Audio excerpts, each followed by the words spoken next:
Olá, meu nome é Samuel. Vim fazer um vídeo sobre Deuteronômio e hoje vai ser Deuteronômio 2. Pra quem entrou pelo canal, faço vídeo em segunda a sexta, 18 e 20 horas. Vamos lá. Os israelitas no deserto. Moisés disse ao povo: Então continuamos a viagem pelo deserto na direção do Golfo de Acaba, conforme o Senhor Deus me havia ordenado. E por muito tempo caminhamos sem rumo pela região montanhosa de Edom. Então o Senhor me disse: Já faz muito tempo que vocês andam por aí sem rumo. Agora vão na direção ao norte e Deus ordenou que lhes dissesse: Vocês vão passar pelo país de Edom, que é dos seus parentes, os descendentes de Esaú. Eles ficarão com medo de dentes de Esaú.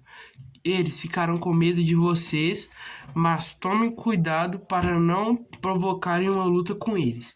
Eu não darei a vocês nem mesmo um pedacinho da terra deles, pois foi aos descendentes de Esaú que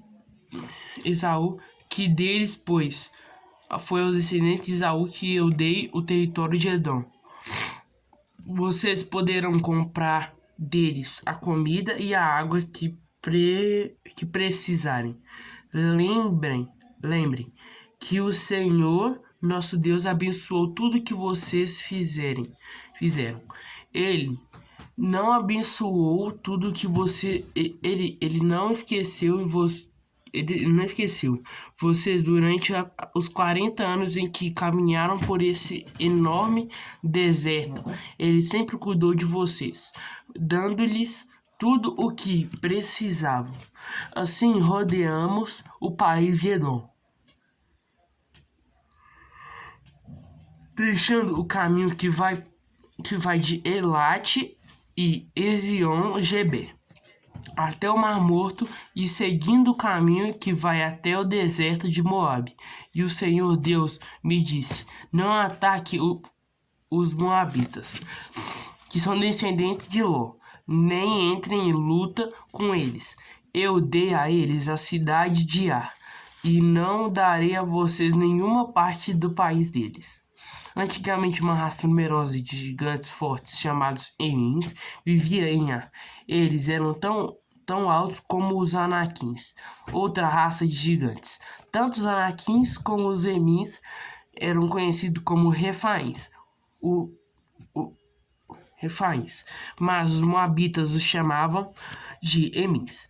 Naquele tempo, os Horeus viviam em Edom, mas os descendentes de Esaú os expulsaram dali, acabaram com eles e ficaram morando no seu território. Os descendentes de Esaú fizeram a mesma coisa que os israelitas fizeram mais tarde, quando esses tornaram posse da terra que o Senhor lhes tinha dado. Depois atravessamos o riacho de Zered, conforme Deus havia mandado.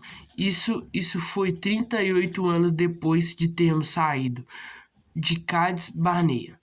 Durante esses anos aconteceu aquilo que o Senhor nos tinha dito. Morreram todos os homens daquela geração que tinham idade para ir à guerra. O Senhor ficou contra eles e os foi matando até que não sobrou mais nenhum deles no acampamento dos israelitas. Depois da morte de todos aqueles homens, o Senhor Deus me disse: Passe hoje pela cidade na fronteira com Moabe. Quando chegar à terra dos amorreus, dos amonitas, que são descendentes de Ló, não os ataque, nem entre em luta com eles. Eu entreguei a eles a terra de Amon, e não deixarei a você nenhuma parte do país deles. Essa região é conhecida também como a Terra dos Refaíns, uma raça de gigantes que antigamente moravam ali. Os amonitas os chamavam de Zanzumins. Havia muitos deles e eram altos e fortes. Como os anaquins, Deus destruiu os Anzumins, e os amonitas ocuparam a região e ficaram morando ali. Deus havia feito a mesma coisa em favor dos edomitas, que são descendentes de Esaú. Ele acabou com os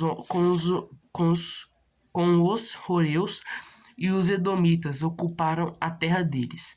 E ali moram até hoje os cretenses. Fizeram a mesma coisa. Eles saíram da ilha de Creta, invadiram a terra dos Arvins, no litoral do mar Mediterrâneo, e foram na direção do sul, até a cidade de Gaza. Os cretenses acabaram com os Arvins e ficaram morando na cidade deles.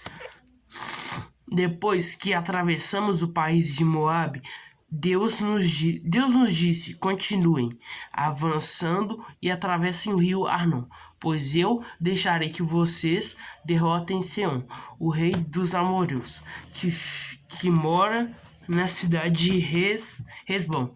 Lutem contra Seom e tomem posse da terra dele. E Deus me disse: de hoje em diante eu vou fazer com que todos os povos do mundo tenham medo de você. Você será famoso, e quando ouvirem falar o seu respeito, todos ficarão tão assustados que tremerão de medo. Os israelitas derrotam o rei de Sião. Vamos lá. E Moisés continuou dizendo: quando estávamos no deserto de Quedemote, mandei que alguns mensageiros levassem ao rei Seom, que morava na cidade de Hesbom, um tratado de paz, com as seguintes condições: pedimos licença para passar pelo seu país. Prometemos andar somente pela estrada sem sair dela. E também pagaremos pela comida e pela bebida que precisamos. A única coisa que queremos é licença para passarmos pelo seu país, até chegarmos ao rio Jordão. Então atravessaremos o rio para a terra, na terra que o Senhor nosso Deus nos está dando. Os descendentes de Esaú que moram em Edom e os moabitas moram em Ar, já nos deram licença para passarmos pelo país deles. Mas o rei Seom não deixou, pois o Senhor nosso Deus fez com que o Seom ficasse teimoso e rebelde. Deus fez isso para que nós pudéssemos derrotar o rei Seom e conquistar a terra dele, que é nossa até hoje. Então o Senhor Deus me disse: veja, eu vou deixar que você derrote Seom. Ataque-o imediatamente e tome posse da terra dele. Seom saiu com o seu exército para lutar contra nós, na cidade de Gaza. O Senhor nosso Deus nos deu a vitória e nós derrotamos Seom, os seus filhos e todo o seu exército. Além disso, conquistamos e destruímos todas as suas cidades e matamos todos os homens e mulheres e crianças. Não escapou ninguém, mas ficamos com o gado e com os objetos de valor que encontramos nas cidades. O Senhor, nosso Deus, deixou que conquistássemos todas as cidades, desde Aroer, que fica perto do vale do rio Arnon, e desde a cidade que está no vale até a região de Gileade. Nós conquistamos todas as cidades, mesmo as que tinham muralhas altas e fortes. Não invadimos a terra dos amonitas, nem as cidades que ficam nas margens do rio Jaboque, nem as que ficam na região montanhosa, nem os outros lugares que o Senhor nosso Deus havia prometido. Então fico por aqui. Paz convosco. Amém. Chama. Tchau.